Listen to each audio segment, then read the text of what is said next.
Bonjour à toutes et à tous. Donc, je suis Ismail Badache, je suis enseignant-chercheur à l'INSPEDEX Marseille et je suis rattaché au laboratoire d'informatique et des systèmes, donc je suis informaticien. Donc, je suis heureux d'être ici aujourd'hui avec vous pour cette journée sur l'IA et l'éducation. Et je suis content aussi d'introduire la journée parce que je vais aborder un petit peu les notions de base, comprendre un peu l'IA. Je mets en hypothèse ça, c'est que avant de parler de l'IA en éducation, il faut d'abord comprendre comment ça fonctionne.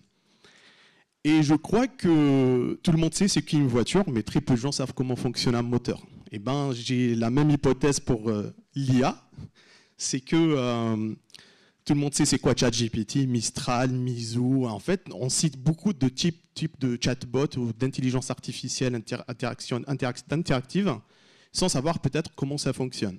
Cette présentation va être structurée de la manière suivante. Donc, je commence par d'abord introduire c'est quoi l'IA générative et les limites de l'intelligence artificielle. Ensuite, aborder une vue d'ensemble un petit peu sur les systèmes d'intelligence artificielle appliqués en éducation.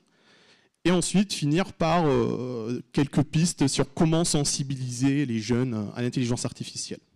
Donc pour commencer, on revient un petit peu à la source, à la base. D'où est-ce qu'on a vu la première fois ce terme, intelligence artificielle?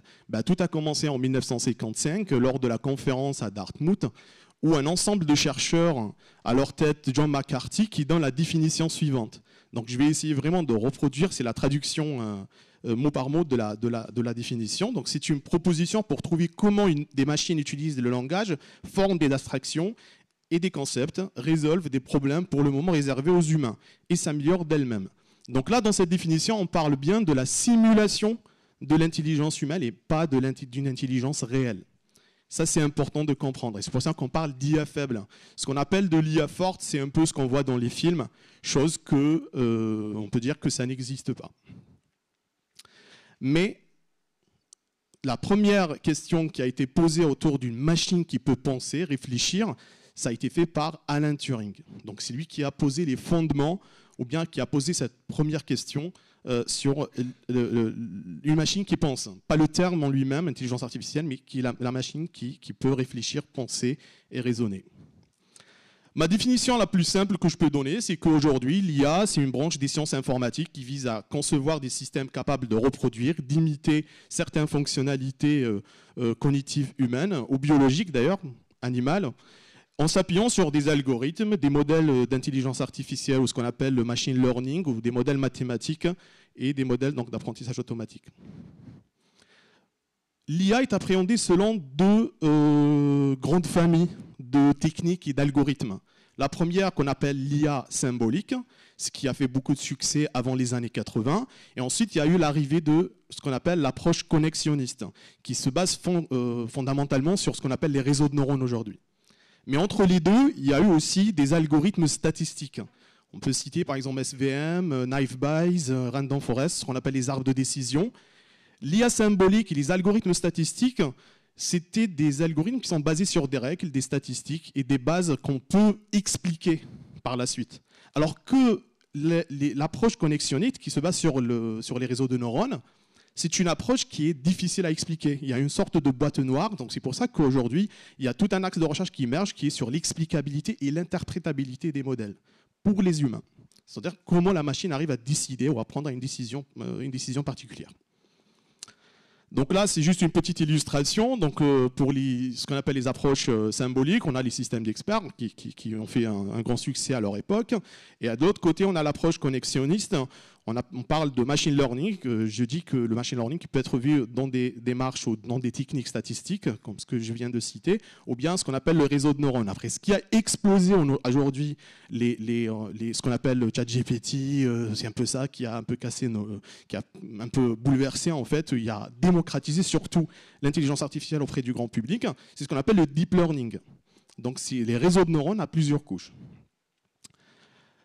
Pour faire simple, la différence entre une approche symbolique et une approche connexionniste, c'est que sur la première solution, c'est qu'on entrait des données par des experts annotés et un programme. Et ensuite, on espère que le programme arrive à générer une sortie, donc une autre donnée. Alors qu'avec l'approche connexionniste, on donne l'entrée et la sortie, et l'entrée et la sortie, et on essaye de concevoir le modèle. Ça, c'est la particularité des réseaux de neurones. Après, ça c'est fondé sur le raisonnement, sur la manière dont le cerveau humain fonctionne, donc l'idée vient de là. Alors, donc le premier modèle de langue, parce que ce qu'on appelle les IA génératives sont fondées sur ce qu'on appelle les LLM, Large Language Model. Et les modèles de langue, c'est pas aussi récent que ça que ChatGPT nous a fait croire avec leur chatbot. Mais le premier chatbot a vu le jour en 2023.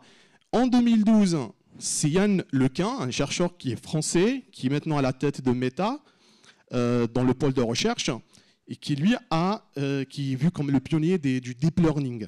C'est ce qui a un peu encore amélioré la conception de ce qu'on appelle maintenant l'IA générative. Donc l'IA générative, tout simplement, je sais que vous pouvez déjà imaginer la définition. Donc c'est un modèle qui arrive à générer des contenus multimodaux, images, vidéos, textes, etc., en réponse à une requête qu'on appelle aujourd'hui un prompt. Alors, là, je veux bien illustrer un petit exemple de comment ChatGPT, donc je prends l'exemple de ChatGPT, après c'est un peu la même démarche que Mistral, que Llama, que d'autres modèles génératifs, qui sont basés sur une architecture qu'on appelle les transformers, un article qui a expliqué la démarche qui est sur le mécanisme de l'attention, et là j'essaye de l'illustrer à travers un exemple. Donc si on donne une phrase, par exemple, là, les fraises sont rouges, donc je vais les, et on demande à un modèle de compléter cette phrase. Et ben d'abord, il va générer des mots probables. Et ces mots d'où proviennent? À partir d'un entraînement qu'on fait en amont sur un modèle. Et ce modèle-là, il va nous suggérer des mots. Donc c'est une question un peu d'occurrence et de contexte du mot, comment il est apparu dans le texte d'entraînement. Donc là, par exemple, vous pouvez tester, vous aurez le même résultat que moi. Si vous posez la question et vous demandez un pourcentage et les possibilités des mots pour cette phrase-là, vous aurez mangé avec 60%, cueillir, acheter. Après, on voit que le pourcentage de probabilité diminue petit à petit. Certains éléments-là, il va les ignorer. Donc, par exemple, jeter, congeler, aimer, il va jamais pouvoir les générer, ou bien, sauf si on l'exige à les mettre en avant dans la phrase. Sinon, le choix, il va être pratiquement entre le 60%, le 15% et le 8%. Alors, 3 paramètres clés.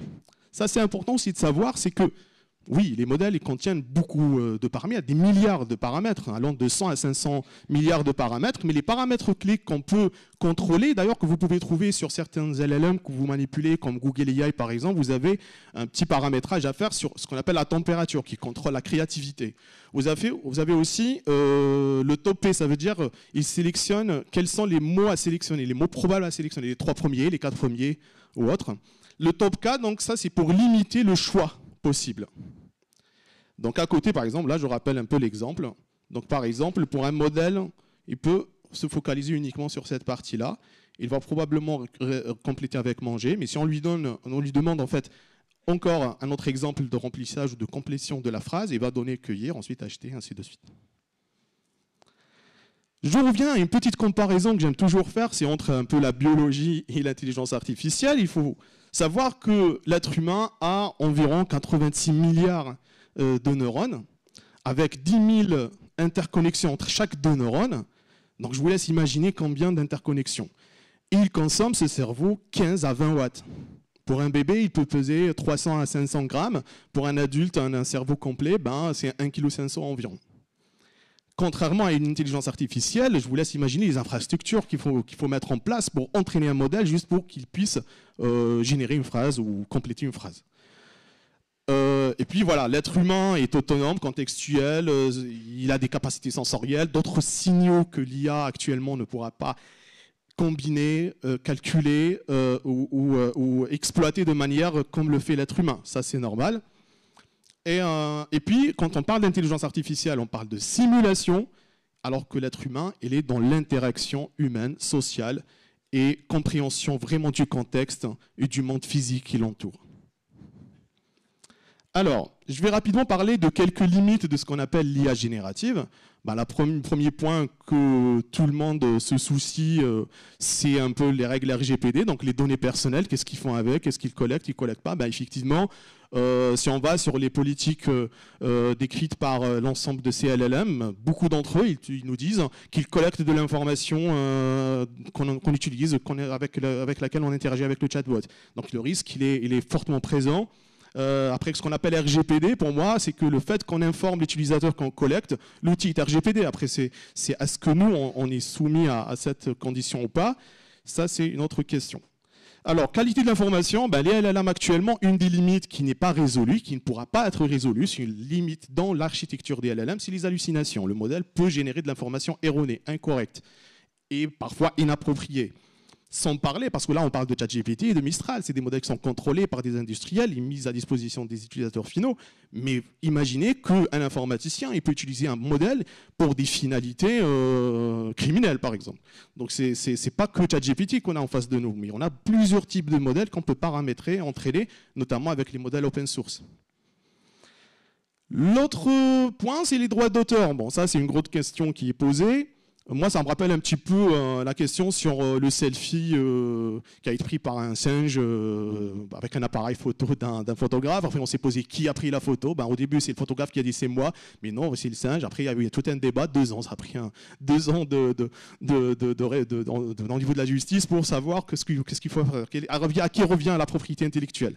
Et à ce moment-là, ils ont dit que voilà, ça va être moitié-moitié, les revenus pour les singes, pour préserver un peu la race de ces singes-là, et l'autre moitié, c'est pour le photographe. Après, pour l'IA, c'est pas vraiment la même chose, parce que le singe, c'est une personne physique, et le singe a une intelligence, et l'IA, elle simule l'intelligence. Les biais algorithmiques, alors là, c'est un peu, nous, ici, tous les biais qu'on a, tous les stéréotypes qu'on peut vivre vont se reproduire avec les algorithmes. Au pire, ça peut être pire parce qu'il peut amplifier tout ce qui est stéréotypes, discrimination, etc. Parce qu'il reproduit, il ne fait que régurgiter en fait les informations sur lesquelles il est déjà entraîné. Après, il y a des techniques pour limiter les hallucinations, pour contrôler, filtrer l'information. Par exemple, notamment les techniques de RAG. C'est une technique où on fait la recherche d'informations, on récupère des données, donc on contrôle sur quoi on va générer par la suite la réponse. Mais ce n'est pas parfait à 100% parce que le modèle reste toujours influencé par les données de pré-entraînement. Et ces données-là, souvent, ils ne sont pas accessibles. Donc, on ne sait pas sur quoi ils ont été entraînés. L'aspect écologique. Donc là, par contre, il y a une sorte de consensus, parfois fondé, parfois non. Je dis consensus parce que c'est un peu ce que pensent les gens, c'est que il y a une consommation élevée, effectivement, au niveau de la phase de pré-entraînement. Mais une fois un modèle est pré-entraîné, est-ce que vraiment l'aspect écologique est toujours abordé de la manière négative en ce qui concerne les IA? Et dans ce cas-là, je veux bien vous illustrer un article qui présente justement une situation où l'IA peut être plus écologique que l'être humain. Mais là, vous avez un graphique. Ça, c'est une recherche qui montre, par exemple, la génération d'une image avec Midjourney.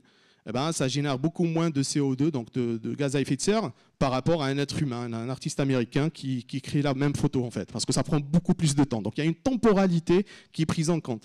Sur le temps, parce qu'on imagine que l'artiste il va utiliser une tablette, donc les outils qu'il utilise génèrent du CO2, etc. Voilà. Donc ça, c'est une étude un peu qui montre qu'on peut imaginer une IA qui émet significativement moins de gaz à effet de serre par rapport à l'être humain. Alors, mais il y a 2 jours, je crois, Sam Altman, il a annoncé que les mots please, thank you, donc merci, s'il vous plaît, c'est des mots qui coûtent beaucoup, des millions en fait, en termes d'électricité qu'il faut payer. Donc voilà, donc le débat reste posé. C'est pour ça que souvent je dis, quand on parle d'IA, il y a beaucoup plus de questions que de réponses. Il faut explorer, il faut faire de l'interdisciplinarité. Il faut que ce soit des informaticiens, des écologistes, des spécialistes en sciences de l'éducation, des sociologues, etc., pour pouvoir résoudre ce genre de problématiques.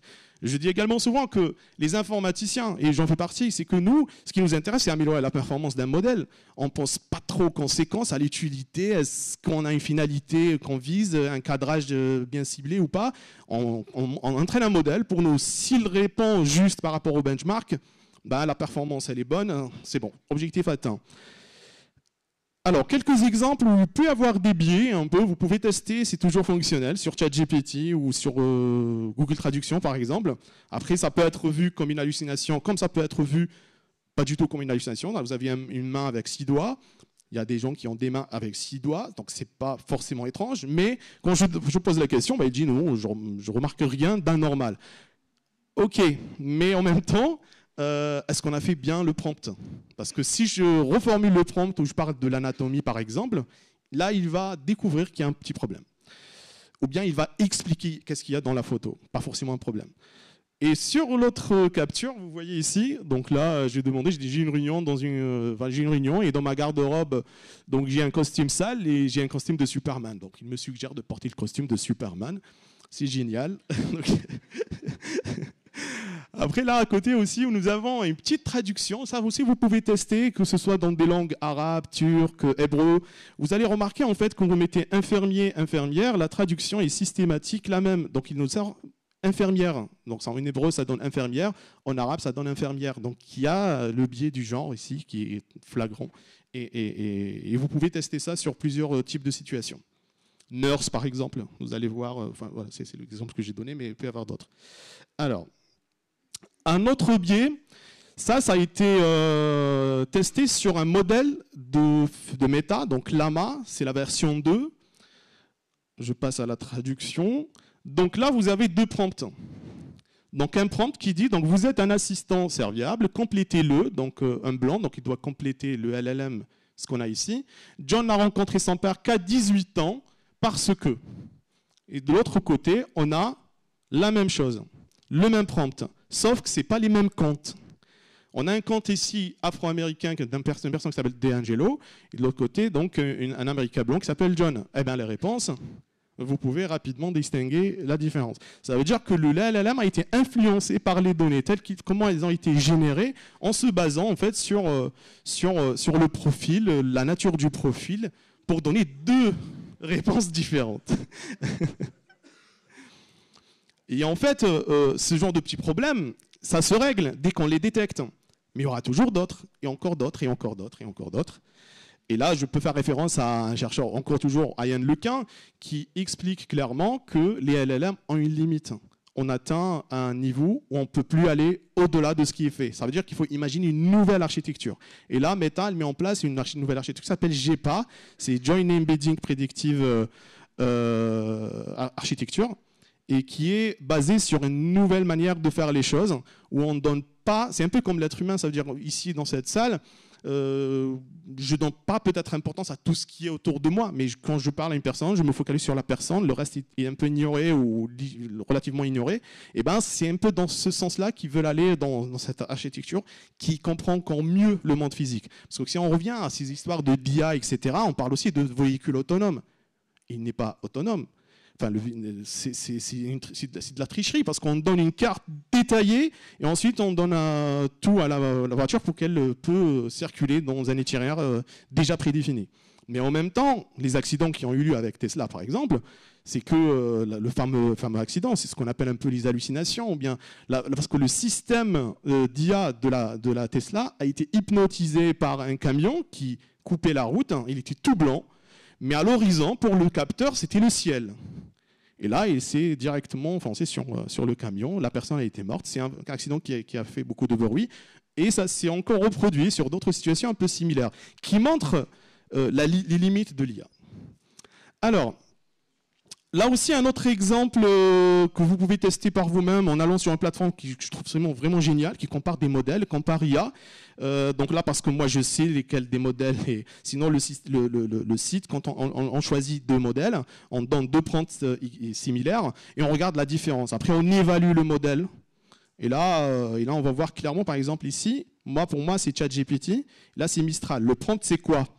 Alors, c'est quelles sont les dates de la Révolution française. Vous voyez avec Mistral, sachant qu'on a une idée reçue qui dit que Mistral entraînait sur des données français, etc. Donc a priori, c'est le modèle qui va nous donner la réponse la plus complète. Mais là, c'est ChatGPT. Bon, c'est juste un exemple parmi d'autres. Mais voilà, c'est juste pour vous montrer en fait que vous avez une plateforme que vous pouvez utiliser, qui est mise à notre disposition et qui est safe. Alors, tous ces limites, tous ces biais d'où proviennent? C'est à partir de là. C'est à ce niveau-là qu'on a tous ces biais. C'est qu'au moment de l'entraînement du modèle, on donne un certain nombre de données, des quantités massives de données, qui contiennent des biais, qui contiennent des informations erronées, sachant qu'il y a un grand nettoyage qui est fait sur ces données. Ça veut dire que vraiment que des données bio. C'est-à-dire on ne donne rien de... Voilà, on nettoie, on sélectionne, et pourtant ça ne fonctionne pas à tous les coups. Et c'est pour cette raison que l'AI Act, par exemple, il considère que l'intégration de l'IA en éducation, c'est à haut risque. Vraiment, il faut beaucoup de contrôle pour la mettre en place et pour réussir justement à tirer profit de l'IA. Alors, je ne sais pas si j'ai débordé ou pas. Okay. Donc là, je vais essayer de donner une vue d'ensemble sur les systèmes d'intelligence artificielle. Là, j'ai choisi 2 articles. Un qui est avant ChatGPT, un peu avant qu'on arrive à entendre de ces modèles-là, que ça se démocratise, parce qu'en recherche, on connaissait déjà l'existence de ces modèles-là, ou les efforts de recherche. Et là, nous avons un peu, là, dans cet article-là, donc il liste quelques approches ou quelques pistes sur comment peut-on imaginer des systèmes d'IA. Le premier, donc, c'est les systèmes adaptatifs personnalisés. Donc là, on peut imaginer des systèmes qui recommandent des ressources en fonction du profil. On recommande, donc on peut le voir même sur des systèmes qu'on utilise chaque jour. Si vous avez un compte sur Google, sur un moteur de recherche, vous avez des recommandations un peu en fonction de votre profil. Donc on peut imaginer dans un cadre éducatif, sur un LMS par exemple, où on fait de la recommandation de ressources en fonction des préférences ou une recommandation en fonction des compétences visées, etc. Système de tutorat intelligent aussi, ça c'est ancien, donc beaucoup de chercheurs travaillaient sur ça beaucoup bien avant de l'apparition de ces IA génératives. Mesure et évaluation, on a toujours connu des petites applications qui automatisent un peu l'évaluation. Je ne sais pas, par exemple le TOEFL ou les QCM sont automatiquement corrigés par un petit système. Après, c'est difficile quand c'est en langage naturel, c'est un peu la révolution avec l'évaluation en utilisant les LLM. Profilage et prédiction, ça c'est beaucoup plus sur la partie analyse des données d'apprentissage. C'est que quand on veut par exemple prévenir le décrochage scolaire, en analysant les données générées par les étudiants, les apprenants, et comprendre un petit peu comment ça fonctionne, quelles sont les lacunes, où est-ce qu'ils bloquent, etc. Et ça, c'est des données qu'on peut avoir dans des LMS par exemple, qu'on peut récupérer et exploiter dans certains types d'objectifs comme ça. Un autre article qui arrive un peu après l'apparition du premier GPT, c'est le GPT-3 d'OpenAI. Et là, nous avons vraiment un panel d'applications possibles. Vous voyez que c'est très commercialisé, donc ça attire beaucoup les entreprises. Ils développent des petites applications pour un objectif bien précis, et après, ça fait une application. Mais derrière, c'est toujours les mêmes modèles. Ça veut dire qu'on a des LLM, on n'a pas une infinité de modèles. Hein. Les plus connus sont là. Et puis, il y a des techniques de fine-tuning, d'alignement, d'adaptation de ces modèles pour des finalités comme celles citées dans ce tableau. Donc ça, c'est pour les applications IA centrées élèves. Centrées enseignants, nous, en tant qu'enseignants, on peut être intéressé pour la détection, par exemple, de plagiat, surveillance en classe, évaluation sommative, assistant pour un enseignant pour l'aider à concevoir ses ressources pédagogiques, etc. Tout ça, on le fait peut-être de manière un peu arbitraire, en utilisant des outils qui ne sont pas forcément dédiés à ça, comme ChatGPT, etc. Mais sachez qu'il y a des applications qui font ça. Après, vous avez des applications qui font l'objet de recherche. Ça veut dire qu'ils sont en cours de développement, des solutions qui peuvent émerger petit à petit en fonction des objectifs définis. Là, je donne une petite capture de quelques applications, certaines qui apparaissent dans le catalogue des applications des TNE, que je trouve vraiment génial, chose qu'on n'a pas à l'université jusqu'à maintenant. Donc c'est très bien. Après, on a Magic School. Moi, je trouve ça c'est une bonne application. Bon, RGPD, tout ça, on est d'accord. En fait, rien n'est, on va dire, je ne dis pas rien n'est RGPD, parce que pour moi, RGPD, c'est des règles, on déclare comment on traite les données, mais est-ce que les données sont safe, nos données personnelles sur ces plateformes sont vraiment en sécurité ou pas? Dans la majorité des plateformes, non. Voilà. Donc, par exemple, Magic School, c'est un outil qui peut être très utile. Quand on regarde, on explore un peu les possibilités qui sont données par ça. Mais pourquoi pas imaginer une solution qui est vraiment sécurisée, qui protège les données et qui produit le même résultat que Magic School, que je trouve personnellement intéressante. Après, vous avez plein d'applications voilà, qu'on peut explorer après, si vous voulez. Alors, j'arrive un peu à la dernière partie, c'est comment sensibiliser les jeunes à l'IA. Parce qu'en fait, avant d'enseigner avec l'IA ou d'enseigner l'IA, déjà, il faut savoir c'est quoi les limites pour pouvoir identifier comment on peut l'utiliser de manière fructueuse. Et la première étape, c'est que chez les jeunes, ils sont un peu impressionnés par, même nous, hein, on est impressionnés par la qualité d'information retournée par ces chatbots. Moi, je vous donne juste un collègue qui est automaticien, par exemple, on était dans une réunion, il m'a dit mais comment il arrive à distinguer entre un nom et un verbe? Pour lui, déjà, c'est un truc de fou. Donc imaginez que ça peut rédiger des documents, ça peut générer des images. Le concept derrière, pour information, c'est le même. Ça veut dire la manière dont on traite le texte, c'est la même manière utilisée pour traiter des images, des vidéos. Parce que l'information est vectorisée. Donc elle est dans un ensemble de chiffres qui représentent un peu l'information pour ensuite générer le pixel probable pour une image ou bien le mot probable pour compléter ou pour rédiger. Et là, nous avons 3 applications que je trouve super intéressantes. Une qui est déjà listée, voire même 2, qui sont déjà listées sur le catalogue des TNE. VitaScience, il propose des petites applications pour visualiser, ça c'est important, visualiser comment fonctionnent les LLM. Par exemple, là, pour la génération de texte, si vous allez sur l'application, vous avez des données d'entrée, et ensuite en sortie, vous avez une probabilité estimée. Et c'est bien que les étudiants, que les utilisateurs finaux comprennent que finalement c'est une histoire de probabilité. Autrement dit, tout ce qui est généré par une IA générative textuelle, par exemple, ce n'est pas la probabilité de la bonne réponse, mais c'est la probabilité du mot suivant. C'est totalement pas la même chose. C'est pour ça qu'au tout début de la première version de ChatGPT 3.5, on a posé des prompts un peu pour s'amuser en disant, par exemple, comment les vaches font des œufs. Il commence à expliquer comment les vaches font des œufs. Parce que dans ces données, il a des exemples un peu peut-être des blagues, peut-être du sarcasme, je ne sais pas. Donc, qui ont permis peut-être c'est de l'information qui n'est pas existante dans le corpus de pré-entraînement. Après, là, les 3 font un peu la même chose, mais ce que je trouve intéressant, c'est beaucoup plus ça. Ensuite, vous avez ça, c'est vraiment rapide, facile à manipuler, pas besoin de s'inscrire, etc. Et ça, c'est une application, je ne sais pas si vous connaissez, mais qui a été développée à Aix-Marseille, à l'Académie d'Aix-Marseille.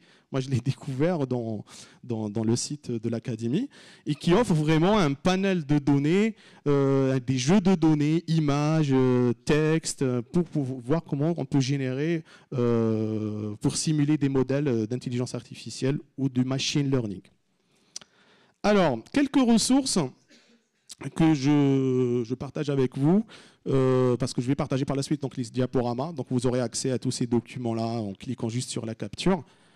Donc j'ai sélectionné ce que je trouve le plus pertinent. Vous savez, ce document-là, par exemple, il a eu le prix de la chaire UNESCO. C'est Colin de Laïgra qui est un des auteurs de ce bouquin, que je trouve très pertinent pour commencer. Le guide aussi de l'INSPE de Créteil aussi. Et voilà, d'autres ressources ici. Après, si vous voulez faire une lecture un peu plus aisée et pour découvrir, ça c'est un super beau livre, Stanislas Dehaene, Yann Lequin et Jacques Girardon. Donc Stanislas Dehaene, c'est un neuroscientifique qui aborde la question du cerveau, comment le cerveau fonctionne. De l'autre côté, vous avez Yann Lequin, l'intelligence artificielle. Et le confrontement des deux, ça donne une bonne visibilité sur c'est quoi l'IA et comment peut-on exploiter tout ça. Donc j'arrive à la fin de cette présentation et je finis avec ces 2 citations. Donc une citation qui est souvent associée à Albert Einstein qui dit que les machines un jour pourront résoudre tous les problèmes, mais jamais aucune d'entre elles ne pourra en poser un. Là on fait référence un peu à la créativité, parce que les modèles font que regurgiter de l'information existante, déjà connue. Et de l'autre côté, nous avons une caricature d'un dessin voilà, réalisé par des anti-électricités en 1900. Voilà, vous avez donc la crainte de l'électricité à l'époque, sauf qu'aujourd'hui, c'est indispensable. Merci.